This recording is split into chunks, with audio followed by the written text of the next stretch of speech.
Climate conversations on the agenda. With Dubai Holding, together for the good of tomorrow. Is carbon offsetting, which is our topic today, truly an effective way of reducing the amount of carbon we produce?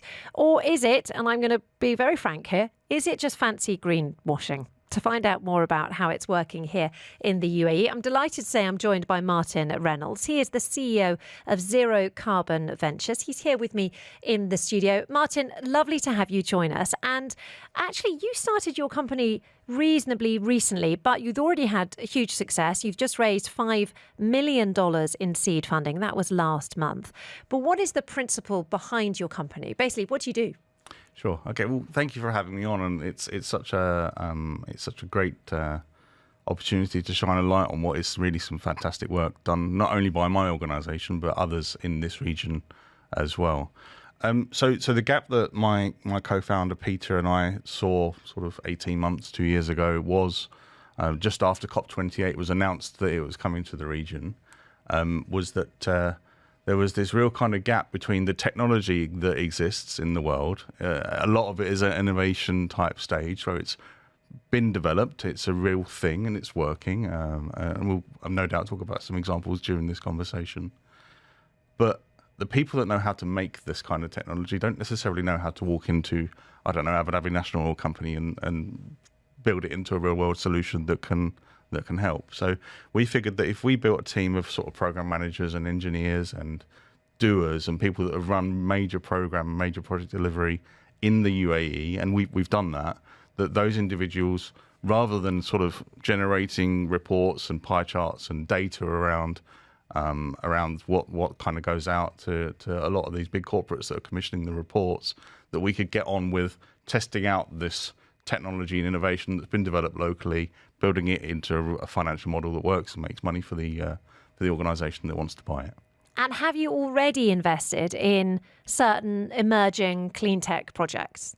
Yeah, so we have. We've been working pretty heavily. I would say sort of 75 to 80% of what we've been doing over that period of time has been focused on this notion of methane and actually how harmful methane is in the environment in comparison to CO2 and other greenhouse gases. Methane is, in some cases, more than sort of 25 times more harmful per tonne emitted than CO2. And it's interesting, when we start talking about carbon credits, there is actually a multiplier, so we can go into that, I'm sure, another time. But are there methane credits, or do they fall under carbon credits? So for every tonne of methane that you abate, you get 25 carbon credits. Okay, So cool. 1 tonne of CO2 is 1 tonne of, this is where we get this unit of measure called a tonne of CO2 equivalent. Okay, so tonne of methane is 25 carbon credits. So we've been focusing on methane and landfill emissions, but landfills and sewage treatment plants and the opportunity to capture waste, food waste, organic waste, which gives off methane over time. We can collect that methane and via some technology that we've invested in and actually brought here to the UAE and tried it with Khalifa University and others, prove that this technology does work locally. Now that's looking to be scaled up across the region to convert that methane into useful things that actually can go and decarbonize further down the road. Products like graphene, products like hydrogen that we can actually create from that landfill gas. So what happens is a company comes along, needs to offset its carbon, and to offset it, it can invest in this clean tech that you guys have come up with. I mean, you have a very good overview of the market here. Do you believe that those types of projects, genuine projects, are viable options for companies who are looking to reduce their carbon footprint, to be more eco-friendly? Is it the real deal? Yeah, so we spoke just before we came on about the carbon credits looking, it's a financial instrument really, right? And we're talking about 1 tonne of CO2 equivalent transpiring to be 1 carbon credit. Now,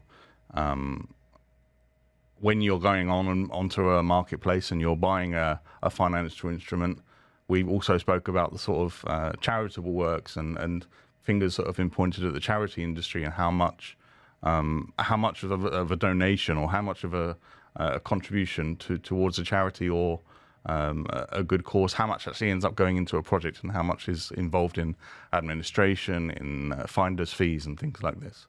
Now, carbon trading market has had over the years its fingers pointed at it a number of times because of the fact that in some cases I've seen pretty high sort of broker fees of 20-25% plus.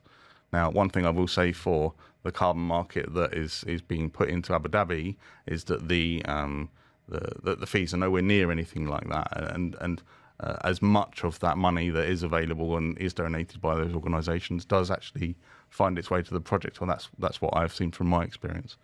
What we offer, I guess, as a developer of these carbon reduction ventures, zero carbon ventures as we call them, is that there is no middleman. There is no organisation that's putting that regulatory bit in play. And Margaret mentioned on the last speaker about how organisations are looking to deal directly with the developer, and I think there's a certain economic there that makes sense. But from our perspective, it's really important to make sure that the technology that we find works, and that we get a really clear baseline of what's going on in that organisation that wants to reduce its carbon footprint first, and then we can understand actually how much the needle has been moved via the application of our technology, and therefore that organisation gets to reduce their carbon footprint and get rewarded with that carbon credit. I've got about 30 seconds left with you. We've been talking lots about how companies can offset their carbon. Is it something that you and I can do as an individual? You know, we're all responsible for our carbon footprint. It's the year of sustainability here in the UAE, and big focus on what each and every one of us can do. Do we need to go planting trees? Is that the secret? Oh, I believe that the road to net zero is along a million tiny steps. Okay, so that everybody is responsible. Not only everybody can, everybody's responsible to do their bit. And it doesn't necessarily have to be linked to carbon credits per se.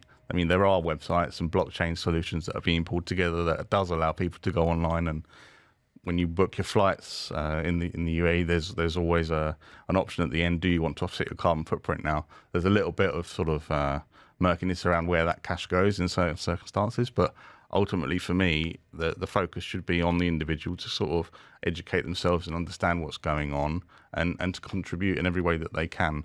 We talk about on our social media about riding buses, about using bicycles and things like that. Everybody does their bit. It's going to be an impact. Martin, amazing to speak to you. Really inspiring stuff. Martin Reynolds there, the CEO of Zero Carbon Ventures. Thank you very much for joining us on The Agenda. Thank you for having me.